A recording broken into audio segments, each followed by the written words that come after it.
Paano nga ba mag-load ng Surf to Sawa sa ating mobile phone? So okay guys, ang kailangan lang natin is sa App Store tayo pupunta. I-download natin itong Surf to Sawa na application, itong kulay pink Surf to Sawa. So punta kayo sa App Store, tapos search nyo itong Surf to Sawa prepaid fiber. So naka-install na siya sa akin. Pag hindi pa, tap nyo yung install dito sa may kanan. So naka-install na siya sa akin, kaya itatap ko na itong open. Or punta kayo dito sa application. So pagbukas nyo ng application, ganito ang lalabas. Tapos enter nyo dyan yung inyong S2S account number. So yung 877 ang una. At once na mailagay nyo yung S2S account number nyo, tap nyo na yung login button. At may matatanggap kayo na code or verification code sa inyong mobile number or OTP or one-time password. So enter nyo lang dito. So may seconds siya, 5 minutes. Kailangan ma-enter nyo na dito yung code. So ito siya guys, enter natin yung code na ito, yung 6 digit, 627063.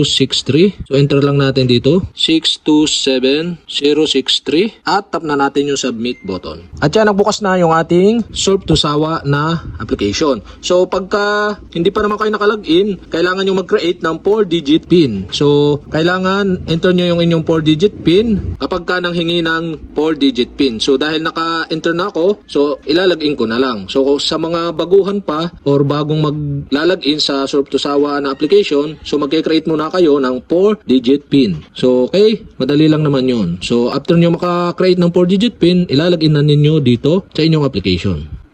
At once na mailagay nyo, yan, makikita nyo na yung inyong account. So, ito. So, wala tayong load. So, tuturo ko sa inyo kung paano mag-load. So, nag-expire yung atin ng December 20. So, ngayon is 21 na. So, paano nga ba mag-load? So, ang gagawin nyo lang, tap nyo itong buy load dito. Yan. By load at makikita na ninyo dyan yung mga pamimilian, yung extra boss. So pwede kayo mag-load ng 3 days, 7 days, 15 days, 30 days. So ang ilo-load ko dito is itong super fiber. So itong 700. Yan guys. So yung 30 days. So yan, marami naman pamimilian. Select nyo na lang. So select ko itong 700. After nyo makaselect, tap nyo na itong next button sa baba. At dito na makikita na natin yung ating sinelect. Ito yung super fiber 30, 700. At dito makikita nyo select payment method. So may pamimilian dyan. So pwedeng wallet, GCash, or Maya. So, pipili natin is Maya. So, pwede naman GCash, pwedeng wallet. Yan, guys. So, select natin is yung Maya. Dito naman sa baba makikita nyo yung subtotal, convenience fee, tapos yung total na babayaran mo. So, meron pala siyang convenience fee na 17.50 pesos. So, tap na natin yung buy load button dito sa baba.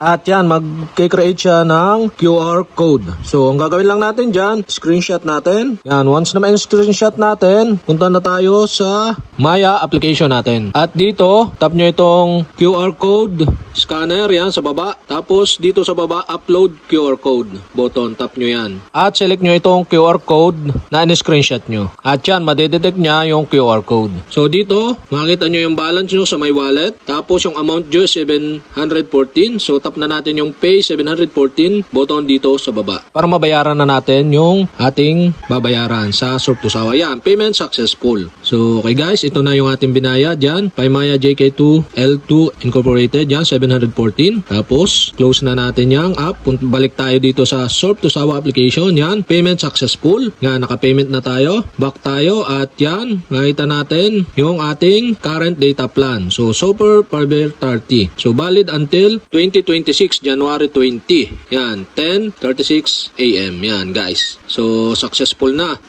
nakapag-load tayo